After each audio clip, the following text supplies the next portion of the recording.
എന്തൊക്കെ വേണ്ടി അപ്പോൾ അതൊക്കെ നോക്കി നമുക്ക് ഇടപെട്ടുകൊണ്ടും ശ്രദ്ധിച്ചുകൊണ്ടും മുന്നോട്ട് പോകാം. അസംബ്ലിയിലും മറ്റുമൊക്കെ രണ്ട് കുട്ടികൾ വന്നിട്ടുണ്ട്.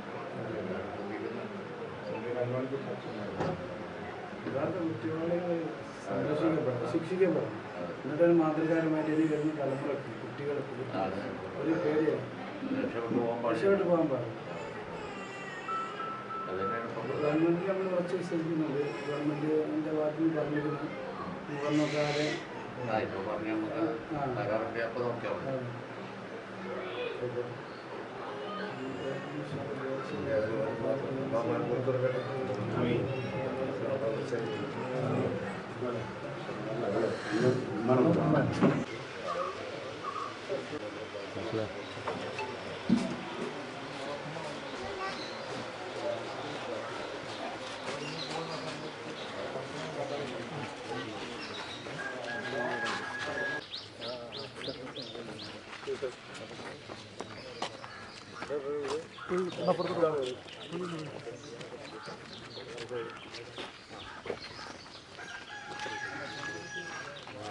വളരെ ദാരുണമായ സംഭവം. അപ്പോൾ അദ്ദേഹത്തിൻ്റെ ഷഹബാസിൻ്റെ കുടുംബത്തെ ഞങ്ങൾ സന്ദർശിച്ചു. അങ്ങേറ്റത്തെ ദുഃഖഭരിതമാണ്. നമുക്കറിയാലോ, അവരുടെ കുടുംബത്തിൻ്റെ മാത്രം ഒരു ദുഃഖമല്ല, കേരളത്തിൻ്റെ തന്നെ ഒരു ദുഃഖമായി ഈ ഒരു സംഭവം നമ്മുടെ മനസ്സിൽ തികട്ടി വന്നുകൊണ്ടിരിക്കുകയാണ്. ഇനിയും ഒരു ആവർത്തനം ഇത്തരം കാര്യങ്ങളിൽ ഉണ്ടാകാൻ പാടില്ല എന്നുള്ളത് തന്നെയാണ് എല്ലാവരും മനസ്സിലാക്കേണ്ടതെന്ന് തന്നെയാണ്.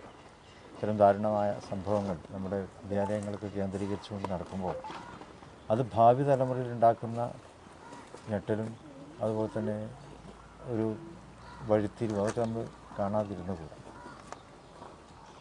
നിയമപരമായിട്ട് തന്നെ ഇതിനെ കർക്കശമായിട്ട് നമ്മൾ നേരിടേണ്ടതുണ്ട്.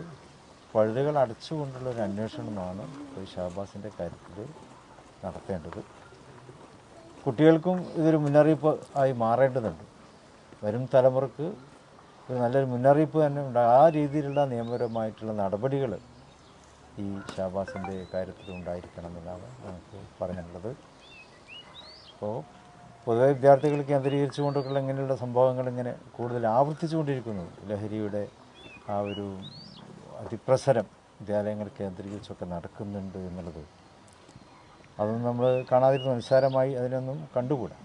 ഇവിടെ അധ്യാപകരും രക്ഷിതാക്കളും സർക്കാരും പൊതുസമൂഹവും മാധ്യമങ്ങളും ഇവരൊക്കെ തന്നെ നമ്മുടേതായിട്ടുള്ള ഉത്തരവാദിത്തങ്ങൾ നമ്മൾ നിറവേറ്റേണ്ടതുണ്ട്.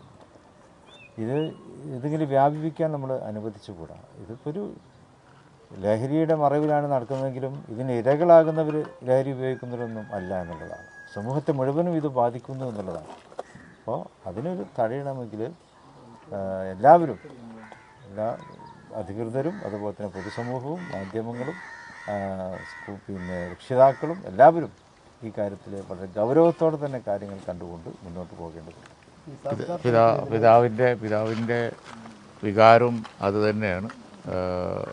തങ്ങളോടിപ്പോൾ പിതാവ് പറഞ്ഞത് തന്നെ ഇതിൽ ഉൾപ്പെട്ട ആളുകൾ ഒരു വിധത്തിലും രക്ഷപ്പെട്ടു പോയിക്കൂടാ, ഇതൊരു മാതൃകയാവണം എന്നുള്ളതാണ്. ഇപ്പോൾ ഇതിനകം അന്വേഷണം നടക്കുന്നുണ്ട്. ഞങ്ങളും അത് വാച്ച് ചെയ്യുകയാണ്, നേരാവണ്ണം കാര്യങ്ങൾ പോകുന്നുണ്ടോ എന്നുള്ളത്.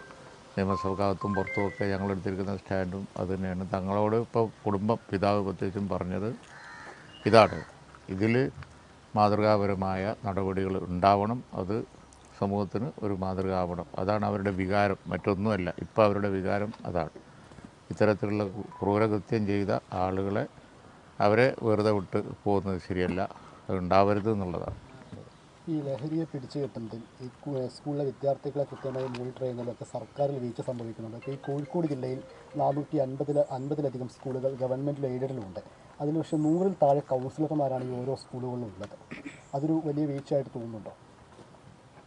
അല്ല, ഞങ്ങൾ നിയമസഭയിലൊക്കെ നടന്ന ചർച്ചയിൽ നിങ്ങൾ കണ്ടല്ലോ, ലഹരിയെ ഇപ്പോൾ പിടിച്ചു കെട്ടാൻ കഴിഞ്ഞിട്ടില്ല. അതൊരു വസ്തുതയാണ്. ഇത്രയധികം ലഹരി വ്യാപകമായ ഒരു കാലഘട്ടം ഉണ്ടായിട്ടില്ല. ഇതൊക്കെ ഒരു സംഭവമാണ്. താങ്കൾ പറഞ്ഞില്ലേ, ഇപ്പോൾ ലഹരി ഉപയോഗിക്കാത്തവനെയാണ് ഇത് ബാധിക്കുന്നതെന്ന് പറഞ്ഞില്ലേ. അത് കണ്ടില്ലേ, സമൂഹത്തെ മൊത്തം ബാധിക്കുന്ന തരത്തിലേക്ക് ഇത് പോയിരിക്കുകയാണ്. അത് വളരെ ഗൗരവമുള്ള പ്രശ്നം. ഇങ്ങനൊരു കാലഘട്ടം കേരളത്തിൽ ഉണ്ടായിട്ടില്ല. ഇത് വല്ലാത്തൊരു സ്ഥിതിയാണ്.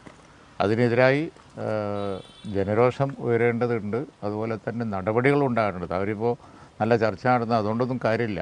ലഹരിക്കെതിരായി എപ്പോഴും നടപടിയാണ് വേണ്ടത്.